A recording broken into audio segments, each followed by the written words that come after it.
नमस्कार साथियों, स्वागत है आप सभी का आपके online classes study in Prayagraj में। मेरा नाम है राज यादव और आज हम आपको पढ़ाने वाले हैं जियोग्राफी क्लास 6 की एनसीईआरटी की जो है पुस्तक, जिसमें आपका चौथा चैप्टर आज रहेगा।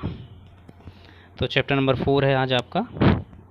तो जैसा कि हमने आपसे वादा किया था कि हम लगातार डेली आपको 1-2 चैप्टर आपको डेली पढ़ाएंगे एनसीईआरटी की बुक से, वो भी सीधा बुक से हम पढ़ा रहे हैं, कहीं से इधर उधर से कोई नोट्स नहीं, किसी प्रकार का कोई नोट्स नहीं है। तो इसमें हम आपको पढ़ाएंगे डेली। आज हम चौथे चैप्टर की शुरुआत करने वाले हैं। तो आइए देख लेते हैं चौथा क्या है। जैसे कि हम आप सभी से कहे हैं कि 6 से 12 तक की सारी एनसीईआरटी की बुक को कवर करेंगे।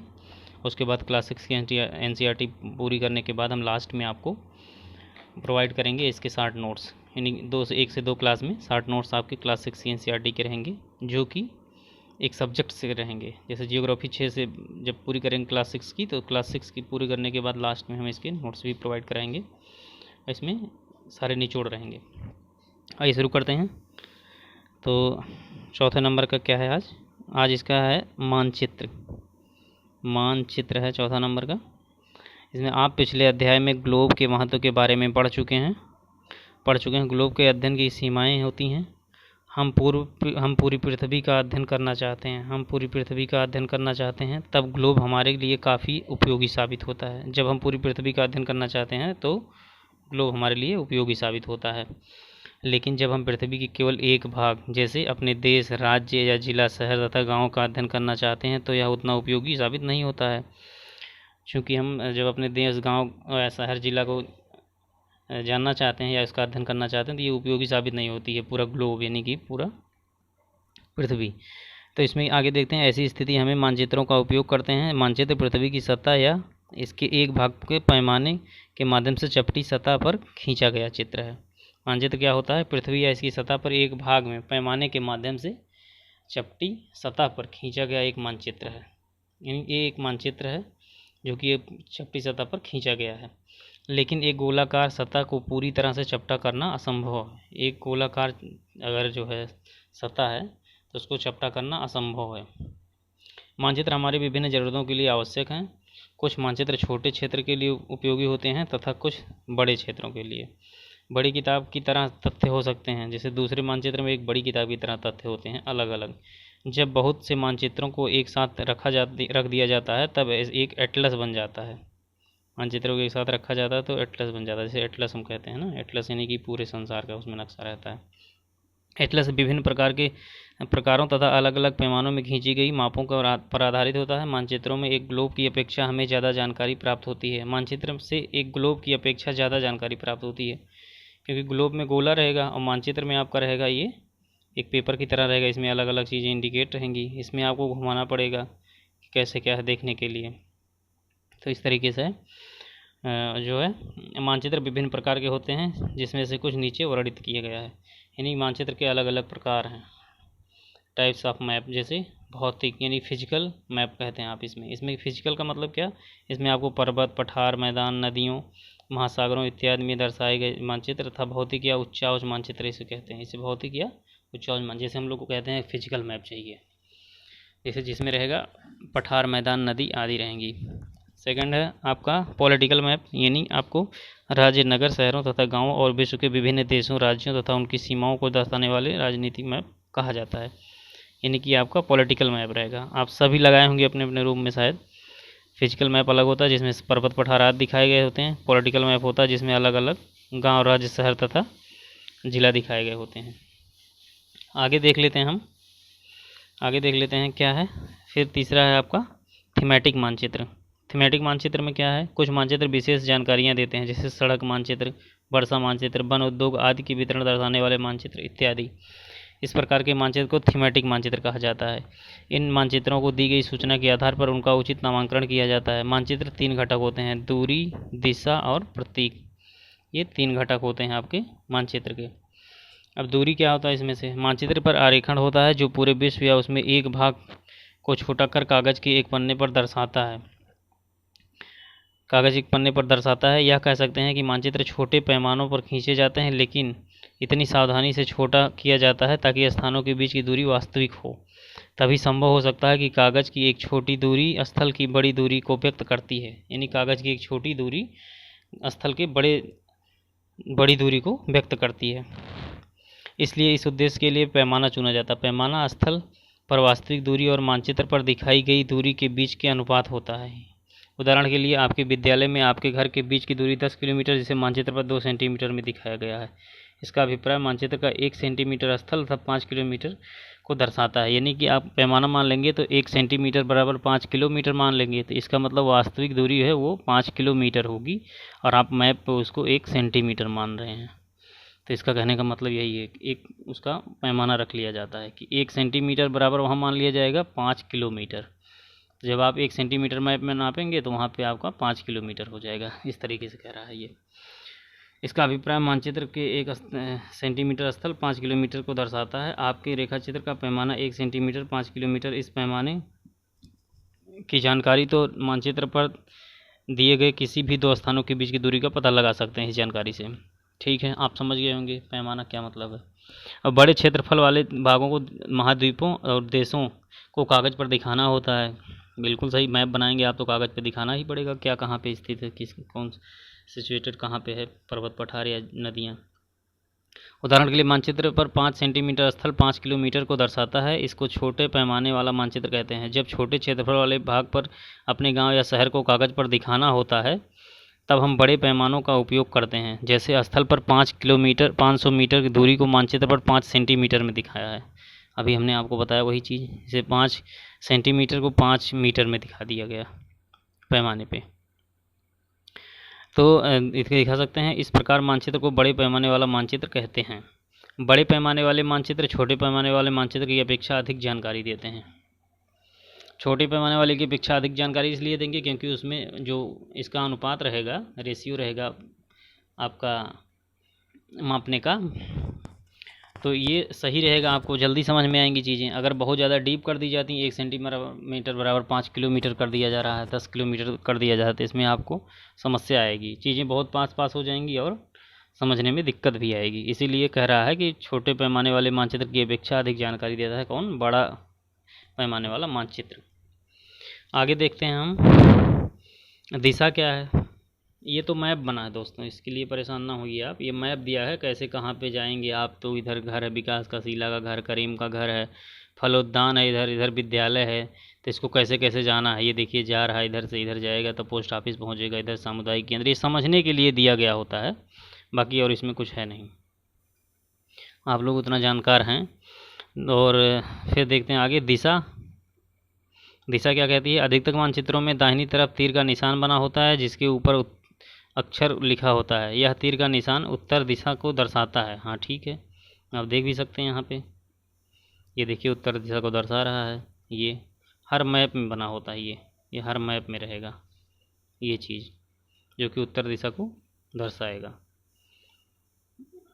आगे देखते हैं, उत्तर दिशा को दर्शाता है, इसे उत्तर रेखा कहा जाता है। इसे उत्तर रेखा कहा जाता है, आप उत्तर रेखा कहा जाता है।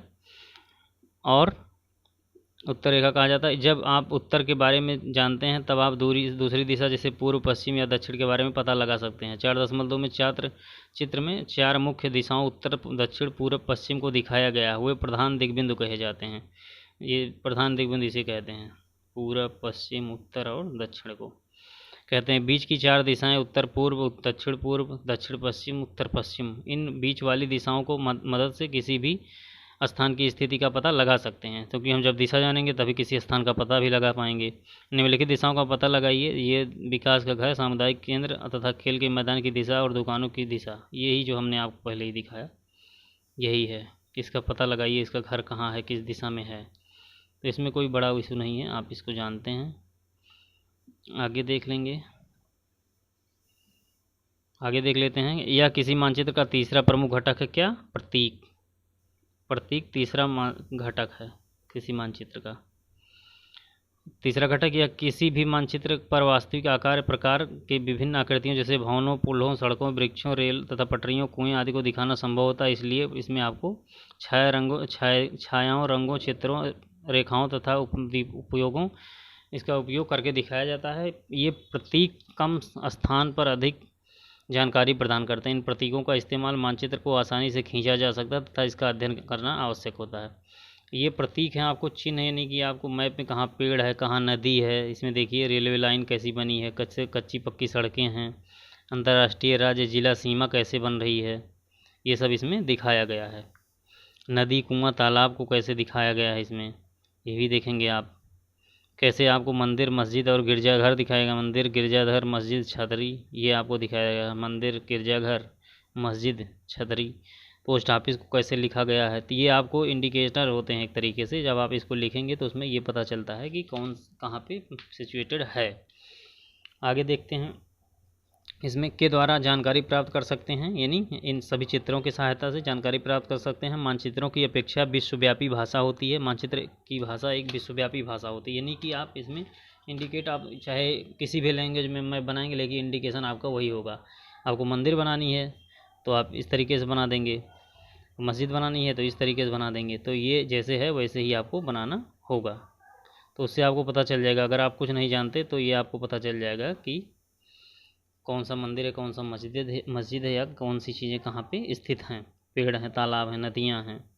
इस तरीके से प्रतीक कहे जाते हैं। तो ये रूढ़ प्रतीक कहे जाते हैं। इसमें एक अंतर्राष्ट्रीय सहमति भी है, इस पर एक अंतर्राष्ट्रीय सहमति है। देखेंगे इसमें एक अंतर्राष्ट्रीय सहमति है, यानी कि जो यहाँ वाले दर्शाएंगे वही विदेश वाले भी दर्शाएंगे। ऐसा नहीं कि यहाँ मंदिर दूसरे तरीके बन रहा वहाँ दूसरे तरीके बनेगा, ऐसा नहीं है। इसमें अंतर्राष्ट्रीय सहमति है इस संबंध में। आगे देखते हैं,